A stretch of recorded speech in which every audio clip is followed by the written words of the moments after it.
We are on. A couple more coming in. I'll just keep letting people in. First of all, I just want to, my voice is a bit croaky at the moment.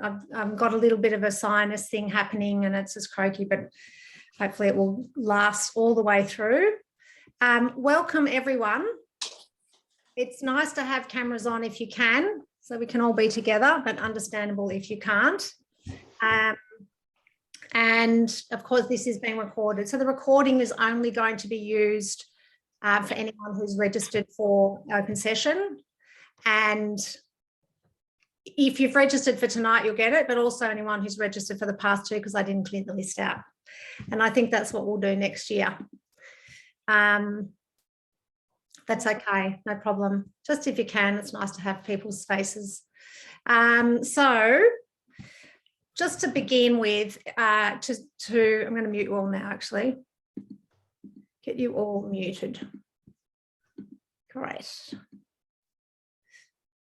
Just to start with, open session, I started doing these in COVID times. Remember those times, the COVID era? And it was because obviously so many people were struggling with, mind and emotion and pressure, but also because bookings were really thick and I couldn't keep up with everyone. And it's just been a really great thing, I think, to provide a stopgap in between your private sessions, or if you can't get one, hopefully I'm addressing some of the issues that you might be dealing with. And you're always welcome to request topics. But my main intention with the open session is just to continue to enhance your self-awareness and help you clarify the self-care practices that you need on any given phase of whatever you're going through. The topic list is based on common themes that come from private sessions, and this month's topic list is really probably the most common topics that I discuss with clients in private sessions. So I'll be speaking in a generic way, and it's for you to kind of take the information in and apply it to your own situation. And if at the end of the session you still feel a bit bamboozled by something that you're dealing with at the moment, then you can either book a session, or even if something comes up and you need a little chat tomorrow, I'm always happy to kind of provide that little buffer. I will invite your contributions and questions at the end of each topic and at the end of our session overall. It's a good idea to have a pen and paper handy so you can write down anything that comes up for you, a question that you might have or something that you want to follow up for yourself. So we're wanting to develop a conscious way of living, a conscious way of moving through daily life.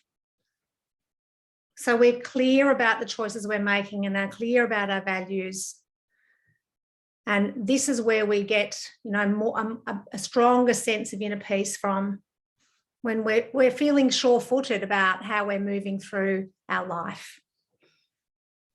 To cultivate change, all we need to do is put conscious effort into the behaviours that align with how we want to live, and the choice is always yours to make. So the first topic, how to repair, we're talking about rupture and repair in relationships, and how to repair once you've had a big disconnection. So first of all, let me describe what I consider to be a rupture. This term, rupture and repair, came from a British psychoanalyst. I think he was British, David Winnicott, really fascinating guy. You want to look him up. He's the guy that sort of has influenced my, for any of you who have worked with me before, the good enough relationship, the good enough parent. That's him, David Winnicott. So a rupture is a break in connection, usually from a breach of trust or unresolved conflict. Ruptures are inevitable and unavoidable. We're not wanting to not have conflict. We're not wanting to try and, well, we want to avoid big blow-ups, of course, but the point is we're going to have a difference of opinion. We're going to have misunderstanding. They're the two types of conflict.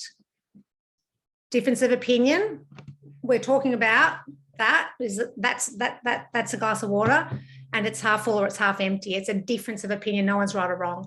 And the other one is a misunderstanding, a relational glitch, where one person is talking about one thing, there's a sentiment or a point someone's trying to make, and the other person's not connecting to that. They're making a different point. I would say they would be the majority of where we get tripped up in our relationships, is misunderstanding. So a rupture is inevitable and unavoidable. When ruptures happen without repair, over time, trust in the foundation of connection erodes. A little bird's about to fly in my window. That'd be fun, wouldn't it? Protective walls are formed and resentments develop. And the relationship is likely in time, to self-combust or to combust. John and Julie Gottman did some training with them, and they you might not have heard of them, but if you have, world renowned for their ability to predict the likelihood of separation. The number one behaviour that they look for is contempt. That's when we have that sense of disdain for our partner. So let's move in. So we've got, what is the rupture? A disconnection, a breach of trust, or a conflict from either a misunderstanding or a difference of opinion. And that ruptures are unavoidable. Welcome, Nick. Unavoidable and inevitable. I'm going to say that lots, because I think one thing that I notice still all the time is how many people just say, well, we don't want to argue. Not going to happen. You're going to have difference of opinion. Not so much argue, but you're going to have differences. So let's talk about how to repair now. The first thing that you have to do in order to repair is to anchor yourself. You cannot think about the relationship. Here are two people, and there's the relationship. So when you have a rupture, you like, it's jarring and both people are triggered and upset. And there is no way, no point and no way that you're going to resolve conflict when you're upset. And upset being angry or resentful or hostile, whatever it is, however you describe that for yourself. So that's the first and most important thing when you have any kind of conflict or agitation between you. Either, it can be with children, can be with friends, can be with colleagues. This applies with all our relationships, but of course, mainly I'm talking about our primary relationship. So you need to anchor yourself and make sure you have access to wise mind. So when you get triggered, when you're in emotion mind, you're not thinking, you're not in reason mind, you're not thinking clearly.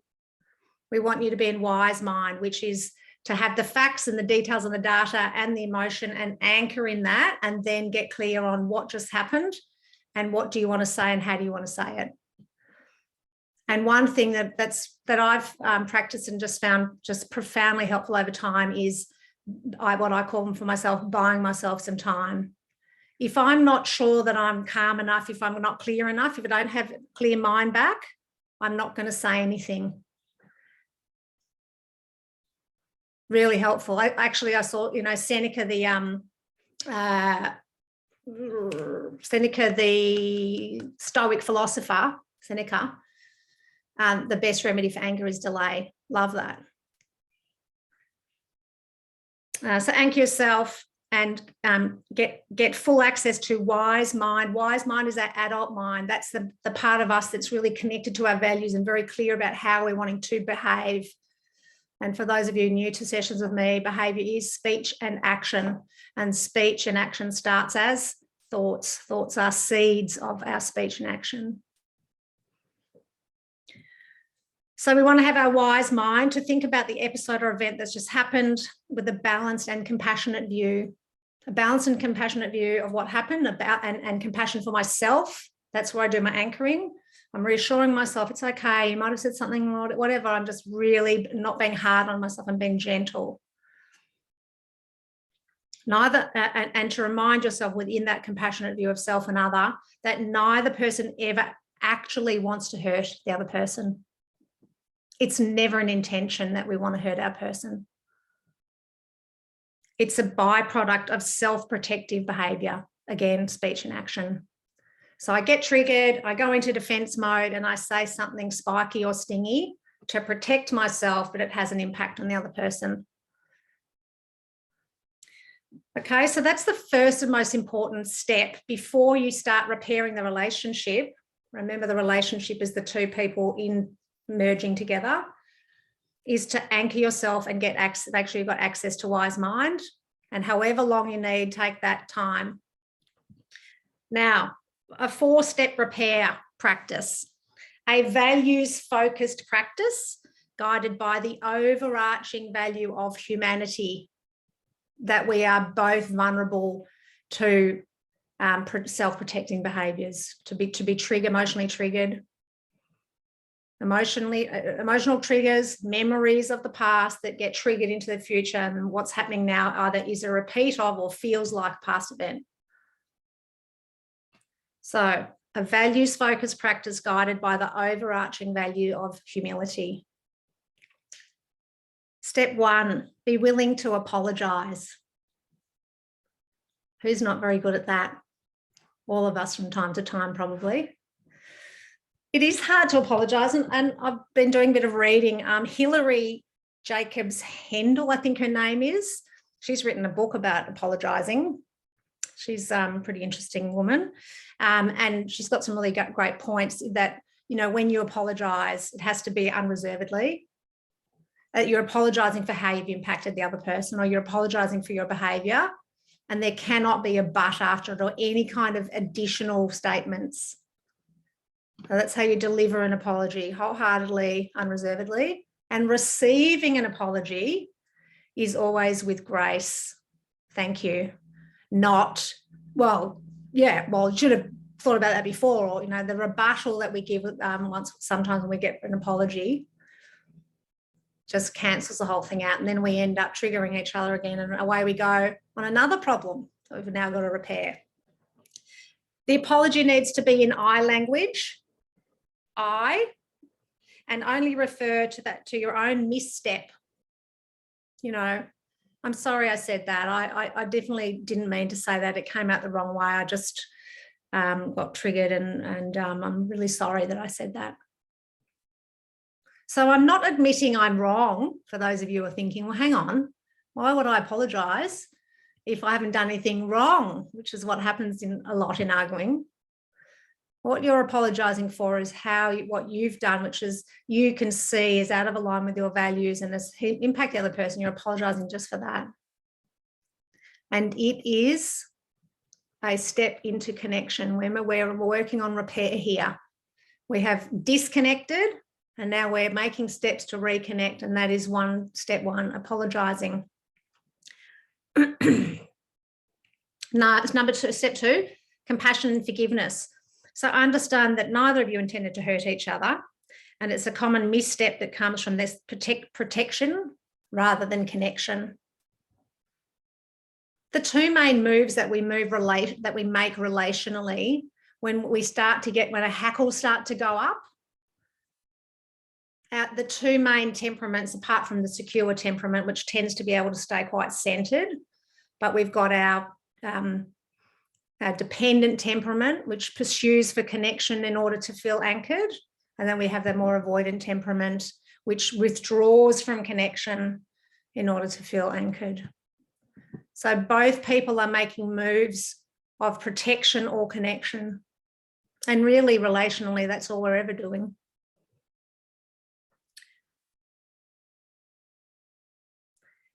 So compassion and forgiveness, step 2. Step 3, acceptance of the 2 realities, your reality and my reality.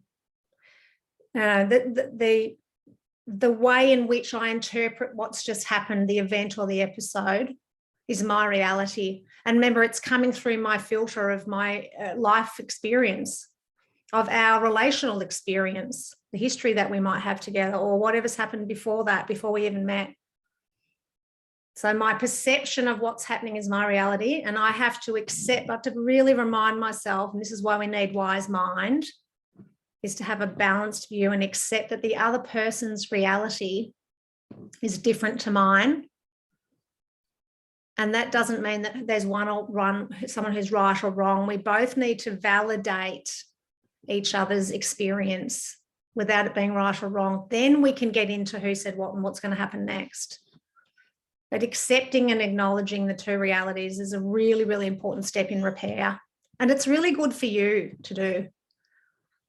It helps you reset yourself into this reality that two people merging, it can't just be one person's view. There's two entire backstories coming together.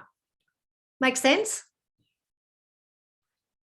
No, acceptance of the two realities, what each of you thought and felt, wanted and didn't want, which are always different. Accept unreservedly the other person's experience of the conflict.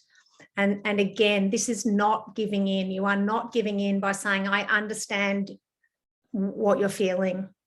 I understand your point of view. I understand, now that you've explained it again, I understand what you meant. I understand what I said was jarring. Can you hear there? I'm not saying it's my fault. I'm not accepting blame. I'm just saying I understand. And again, think about the overarching value of repair being humility. What the main part of this practice is understanding. I understand you a bit more, you understand me, we understand how we fit and how we don't fit, and we get better at that. And the last one, be open to learning, which is that what I was sort of moving into there. I can sort of hear the repair as I'm saying these steps. Be open to learning about yourself and about the other person. And again, we come back to the first thing I said. If you're not fully anchored and clear in your values and in your body and your mind, you'll have murky mind, which means you'll be muddled in the event and the detail and what he said, she said. And you won't be open to seeing what was happening for you. How was I feeling vulnerable? What was that about? Oh yeah, that's happened before. Like a really kind of practical conversation with yourself first. Then you can sort of be curious and inquire with the other person. Hey, this is what I've just realized. I said that because of this, and that's actually not even related to what we're talking about or whatever. So step 4, be open to learning about self and other to foster a swifter repair in the future. And you practice these repair steps every time. Step 1, be willing to apologize. Step 2, practice compassion and forgiveness. Step 3, acceptance of the two realities. And step 4, be open to learning. And once again, this will only go well if you're both anchored and connected to wise mind, clear values, aligned thinking and speech and action. Does anyone want to ask anything about that?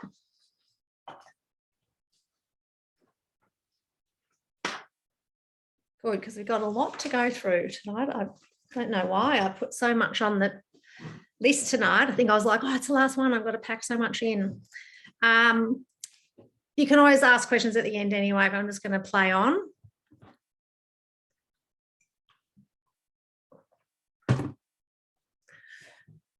What is monkey mind and how to tame it? Again, this would be the most important, I guess, teaching, certainly for me when I first learned about monkey mind and just how my thoughts and my beliefs and everything swirled around my head like an agitated monkey. Monkey mind is a Buddhist term meaning unsettled, restless, confused or chaotic, like an energetic monkey jumping around your mind. No problem. Monkey mind can also be referred as our inner critic or our ego. This is where all those I statements, me and you, I this, I that, that's not fair. I shouldn't have said that. She shouldn't have done that. That wasn't, it's ego. And remember, I'm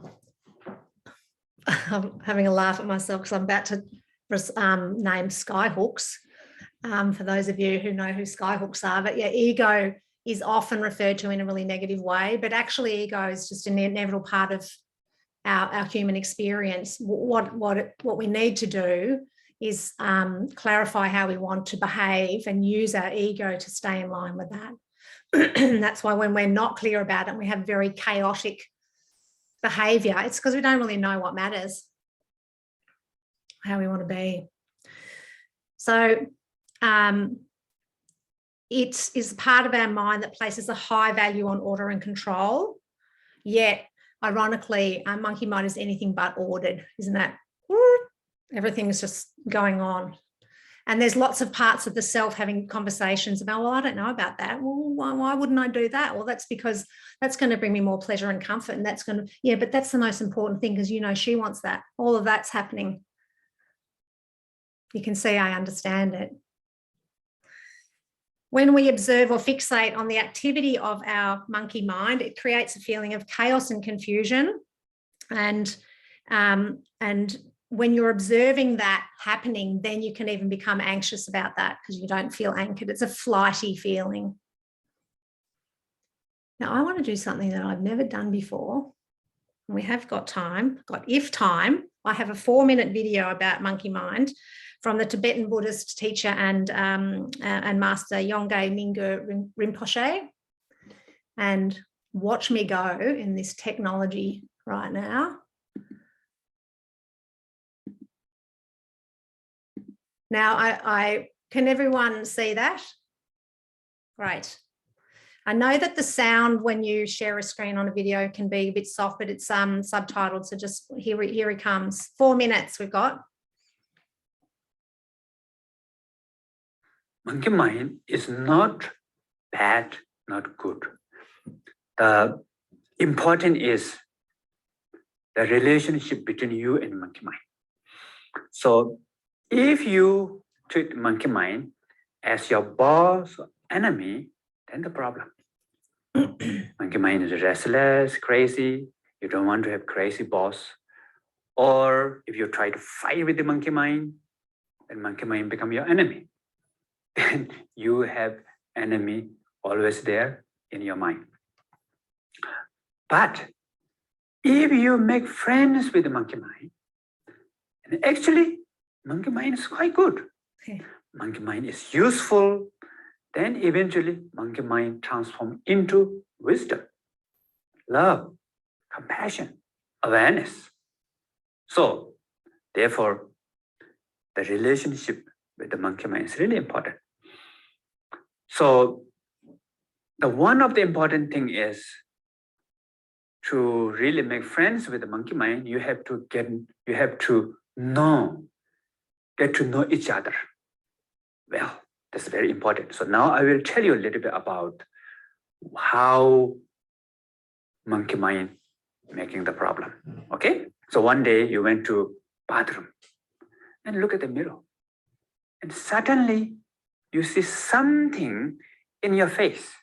Maybe wrinkles, new wrinkles, or the old wrinkle already there, but you haven't recognized before, or you see something, maybe your right cheekbone is a little bit bigger than left cheekbone, or crooked, your nose, pimple, something.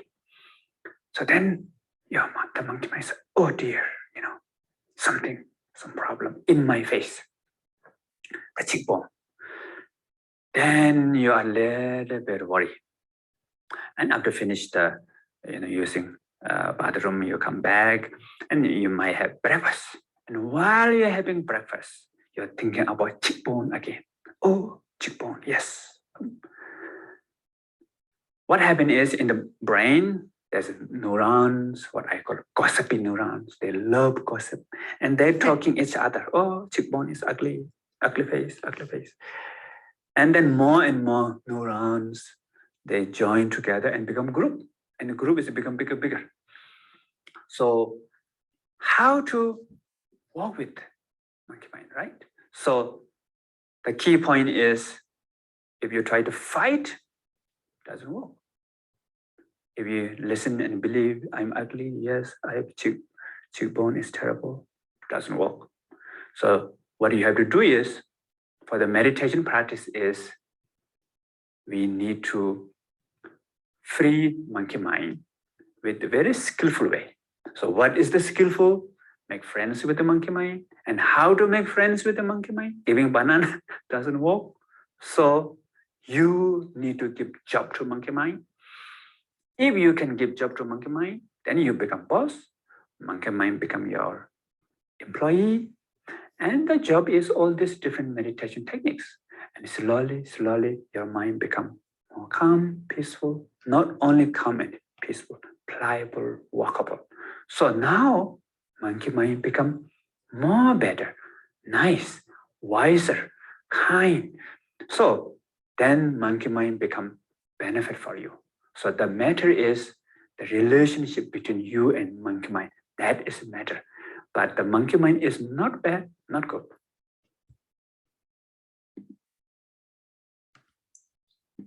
Isn't he When lovely? we say the result of meditation, what happens is our mind become more calm, peaceful. Hang on a second. And then also One of the one. Sorry, everyone. Little lesson for me there to press pause. That's some other Tibetan lovely man. So what I love about that little video is the simplicity, that how he just chooses this really simple thing about, just our appearance. But and he demonstrates how that goes from, remember, the neurons and the gossipy neurons. And just be mindful that when you are repeating a thought over and over again, you are strengthening it. And you've got a choice to strengthen a thought that is destructive and for you and for your relationships, or one that is healthy and connecting or protecting. So monkey mind is noticing your mind's activity just as that, your mind's activity. That's all it is. Not good nor bad, just thoughts passing through. The vital practice here is non-judgment. Like Rinpoche said, monkey mind is neither good nor bad. Just observe the activity of your mind as you would clouds moving across the sky. So our mind is the sky, and then all our thoughts is the weather passing through. The practice now is mindful awareness. Focus your attention on what you're doing. So remember, he was saying, give your mind a job. So that's what meditation is. Meditation is essentially concentrating on your breath, or whatever it is, a flame or a cup or anything at all, music or anything. And that helps us learn how to disconnect from our monkey mind, from our chaotic thoughts. Now, you don't have to meditate, but you can just focus your attention on your breath, or focus your attention on your work, or your whatever it is you're doing, reading a book or watching a movie. You might get distracted by monkey mind. Daily practices that will help settle your monkey mind over time, of course, movement, keeping your body moving, exercise, ranging from gentle movement to rigorous movement, and really tap into your energy there, however much energy you have. Focused breath practice is very helpful. Again, what you're doing there is practicing, concentrating on one thing, which just happens to be the in breath and the out breath, and the pause, the space in between.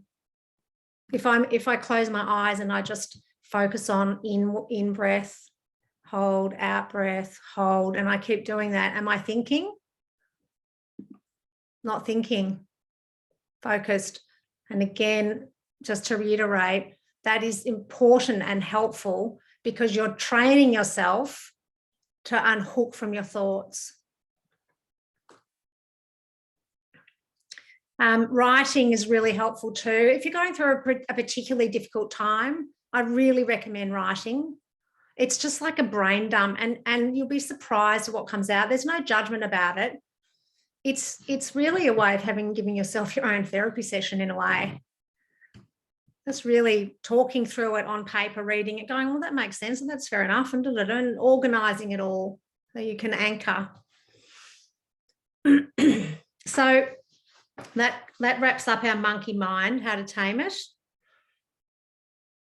Focused concentration, monkey mind happening, and I concentrate on breath or the present moment, whatever I'm doing. Everyone good with that? Helpful? Focus. Fabulous. Okay, now this, how are we going for time, gang? Easy. So this next topic, I get asked quite a bit if I consider myself a Buddhist. And the answer to that is no, I don't. I don't think of myself, I don't have a self-concept of that. And then the question that usually follows is, well, would you consider yourself spiritual? And I would say, yes, I do. What is that? So I thought it's been a really interesting exercise because I haven't really sort of considered this in depth before. So what I'm going to share is really my own perspective, my own experience. And I've learned from others, but really I think it's so important for you just to take this and listen and just sort of absorb it and then put it through your own lens. So to me, spirituality is the sense of being connected to and equal to nature and all living beings. It's knowing that I'm a part of a big picture, a part of nature, a part of humanity, connected by aliveness and by the cycle of birth and death. So everything that rises falls, everything that emerges falls away. It's the acceptance of and living in the reality that life is in a constant state of change, and that nothing is permanent, and that I accept that. And that when I have anxiety about that, I accept that. And then I might connect to another being, to nature or something, and find comfort in that. To me, being spiritual is not religious. It's a way, excuse me, it's a way of relating to life and therefore my way of living my life. It's a collection of practices that keep me grounded, content and balanced in mind and body, and evolving in mind and body. So I'm not stagnant in my mind and body. I understand that I'm changing all the time in mind and body, and I appreciate that's happening on a cellular level, but I also appreciate that I'm also deliberate in moving through life, realizing that right now I'm 54 and 10 years I'll be 64. So whatever I'm doing between now and then, I'll be changing. It's evolving. It keeps me engaged in the service of helping others, which provides clear purpose and meaning for me in daily life. So I know what I'm here to do. I know what my vocation is, I guess. I know I'm clear about my intention of every day. It keeps me conscious of and aligned with everything and everyone that matters to me or who matters to me. These are all the benefits of for me, of living a more spiritual life. You know, when I reflect back before, and I wouldn't say there was a line in the sand where I wasn't, I've become, and I just, as I've been writing this, realised that I really do live in a very connected way. When I look back before I lived like this, I did feel really disconnected, and I was in my thoughts a lot and judging and like trying to fit in, and like it was confusing because I didn't have a sense of self. So I was referencing myself to other people and culture and all sorts of things, societal norms, family of origin, culture and values. That's been a really wonderful thing for me to develop this spirituality, whatever that is. To practice spirituality, really it's about consciously connecting to yourself. I have lovely conversations with myself these days. And to nature and all living beings. beings. Funny word, isn't it? All living beings, sentient beings. Get clear on what and who you're going to want to care for. I think this is so important. I mean, this isn't just about spirituality. This is science. The science of mental well-being is that when we have an intention to provide support and service and care to something outside ourselves, an organisation or a person or anything, we are more content, unquestionable. Self-absorption is going to take you down because you're just in this silo of your own like pleasure and pain. Pleasure, I want more pleasure, less pain. Remember, and for those of you that have been to sessions or open sessions, attachment and aversion. I'm attached onto anything and everything, substances, beliefs, people, objects, anything at all that I believe or perceive is going to maximize or bring me pleasure and comfort in my life, excitement, adventure, all those things. I want more of that. So I'm pursuing all those things to avoid discomfort and displeasure. And when I'm stuck in that, like think about that. I'm never content because I'm always either chasing or pushing away. And you simplify your life and you find pleasure in the more simple things. It's not to say that we don't want you to have pleasure and comfort. What we want you to notice is what we want is for you to be aware when it's out of balance and when your attachment onto a substance or a person or a thought or anything is actually making you unwell. It's disrupting your well-being. Makes sense, doesn't it? 1 cookie, 2 cookie, 3 cookie, 4 cookie, 10 cookie, vomit. So attachment and aversion, being aware of that and just practicing being in the moment, bring yourself back into balance. And yeah, that was all about getting clear on what you're going to care for, who you're going to care for, being service to others, and above all else, maintain a loving and kind appreciation of what it means to be human. It's bloody hard being a human being. Like we are so complex with the evolution of our mind and emotion. We're the only species that has thoughts and emotions like we do, like far out. It's so difficult. We get triggered in that old primitive system of fight or flight response when all that protection system, our threat detection system, was only protecting us from death. And now we get triggered from a false sense or distorted threat that we feel like we're going to die, but actually it's a psychological and emotional trigger. But the response that happens in our body feels like life or death. How hard is that? That's why I moved into this space, because what I just explained then, I just never could make sense of why I was anxious all the time. Because I had this overactive threat detection system that was sensing threat all the time, and it often felt life-threatening, and I just could not work it out. And then I became anxious about the anxiety. So appreciating all of that and appreciating that about the people that you are in engaging with in daily life, your important people and your colleagues and the people in the shops and homeless people, everyone, we're all the same. We all have these same systems of operating systems in our mind and body.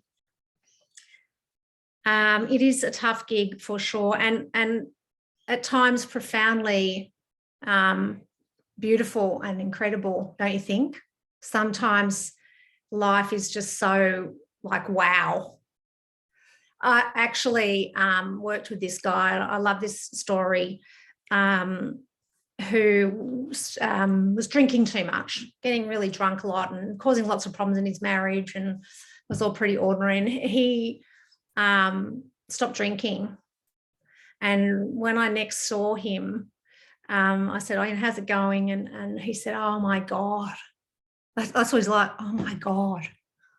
It's like I'm living in high definition." I just find that so moving, and like I'm in the moment.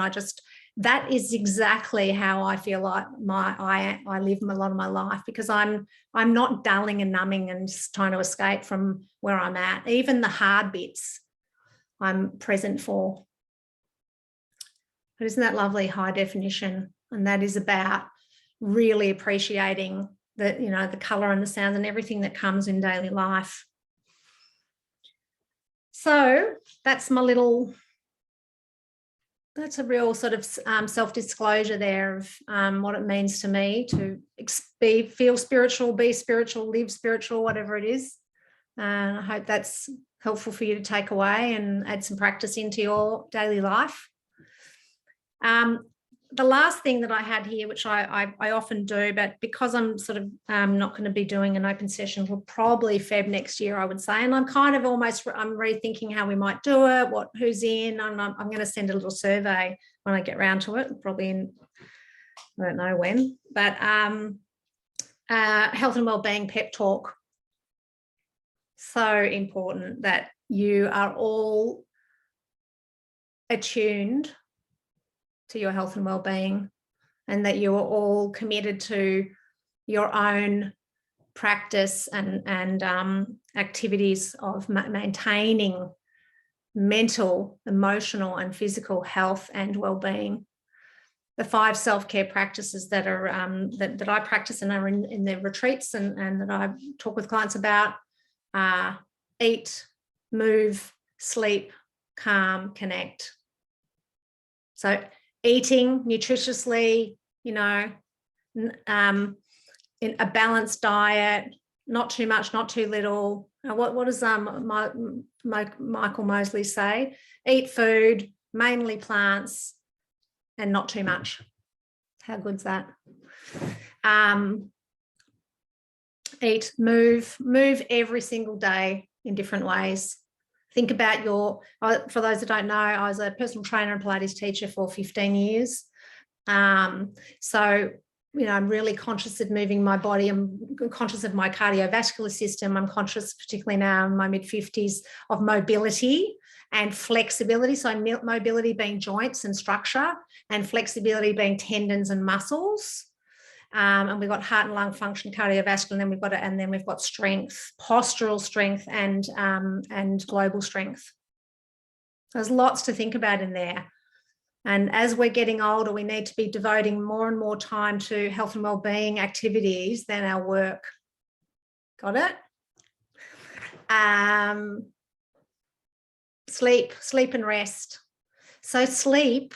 If you don't have a good night's sleep, do not freak out. Just rest. Just take your time moving through the night. Don't judge it. Think about monkey mind. Focus on your breath. Sleep and rest. And if you're tired in the afternoon, have a little nap. It's all good. You don't have to stress about not getting sleep, because that's what makes you not sleep. Listen to Matthew McConaughey on the Calm app. He reads this sleep story. I've been listening to it from time to time. He's just got a lullaby voice. Sleep and rest, calm. So calm is really to do with calm practice. So anything that really helps you regulate your nervous system. And I think most importantly, helps you learn how to anchor yourself whenever you get flighty, whenever you become flighty. So calm practices are good as an ongoing thing, so you can tap into it as required. Breathing practice, yoga, meditation, qigong, which I'm learning at the moment and intending to do my teacher training next year and start teaching qigong. And I know you'll all come, because there's nowhere else in our entire area to do qigong or tai chi, which is extraordinary. Calm practice, thinking about your nervous system there, learning how to calm your body, and that will calm your mind. And then connect. Connect is the last of the 5 self-care practices, but I think probably the most important in some ways.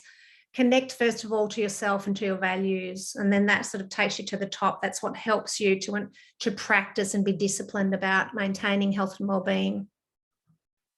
Connecting to yourself, to your values, connecting to the people in your inner sanctum, connecting to community, connecting to your work, to your vocation, connecting to your visions, connecting to spirituality, connecting to hobbies, interests, engaging in life.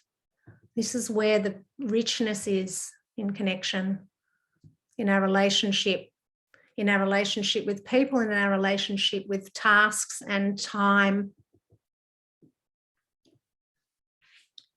And the way that we maintain our health and well-being is through self-discipline and practice.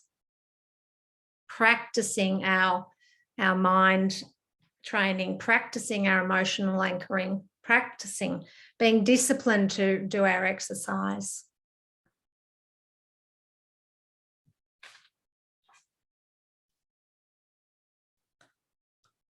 And for those of you who are parents, think about role modeling. These 5 self-care practices are, you might be parents of furry friends, that's all right. Think about the modeling of this to your children at any stage of your life. Just because they may have flown the coop doesn't mean that you don't have to, you're not modeling anymore. They are watching. Think about how, I mean, my mum's 87. I observe how she's living now. I ain't going there. My mum's an alcoholic and a smokeaholic. She sits in a chair all day long and drinks wine and smokes cigarettes. It's very hard to watch. So I'm still observing her.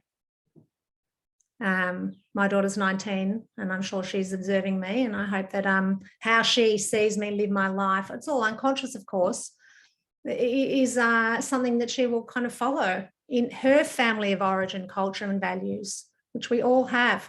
We have it from our history, and if we have children, we are passing it on or we are leaving it behind. We all have come through life with curses and blessings from our family of origin. We all can choose to pass them on or leave them behind. So self-discipline and practice, health and well-being is everything, my friends. And the more you are committed to maintaining your health and well-being, the happier you will feel. That's what I think. Anyway, that is the end of our open session for this wonderful evening in November. It's the first time all year I've got one light, one of my big floodlights on, but it's beautiful to be light. Thank you all very much for coming along to this open session. Does anyone want to say anything or ask anything before we hang up? Or we leave the Zoomiverse? Kim. Hi. Hello. I always have a question, don't I? Right. I just had a question. You know, you're talking about wise mind. Yeah. So just if, say, I'm triggered by tone, like a tone of the voice, if someone riles up, I'm like gone. And so how do I go to wise mind when I'm having an amygdala attack? What you do is you need time for your amygdala to settle down, because again, what you're talking about there, so the amygdala is where the threat detection system is. That's it. What Kim's saying is her amygdala gets triggered. She's having she's emotionally triggered, and what she's perceiving now from this voice tone, volume and tone is threatening to her subconscious. It's painful. It's almost painful. I can't describe it. Yeah. So I think what you can do for yourself, remember, first is for self. So anchoring self, notice the trigger. One of the things that I love to say is let the trigger a breath. So as soon as you get triggered, everyone, take as much air as you can in through your nose and hold it. Sorry, you totally cut out on the answer. My internet went up. Yeah, I think maybe your internet's a bit unstable, Kim. Can you hear me now? Can you all hear me? Just got a message saying the internet's unstable. Oh, damn. We can talk about it. So Kim, maybe text me. I don't know what to say. Okay, I'll text you. We'll talk. But the answer to Kim's, I can hear bits of you. Okay, we'll talk another time. That's okay. You're frozen. I'll turn off the video. Okay. She's Can you just hear me? turned off the video. Kim, Maybe you can hear now. Kim, we'll leave it because it's too hard. I'll come back to you about that. But just to answer it for everyone else, what Kim's asking is buy yourself some time, do your anchoring practice, and wait until you are sure about what you want to say. Of course, a lot of the time when we get triggered and we buy ourselves some time, we do our anchoring practice and we get wise mind back. Most of the time I would say to myself, nothing to say. It's just that moment of trigger. And again, that's a practice that's really helpful, is to not feel like you have to say something every time. Some of it's just kind of flotsam and jetsam or whatever that word is. All right. Anyone else want to say anything, ask anything? Great. Well, it's lovely to see you all. Really appreciate you being here. And see you in a private session, or see you in another open session next year, or see you around the hood. Lots of love. Thanks, Jo. That was awesome. Great. Cheers. Appreciate it. See ya. Bye. Thanks, Jo. Thank you. Bye.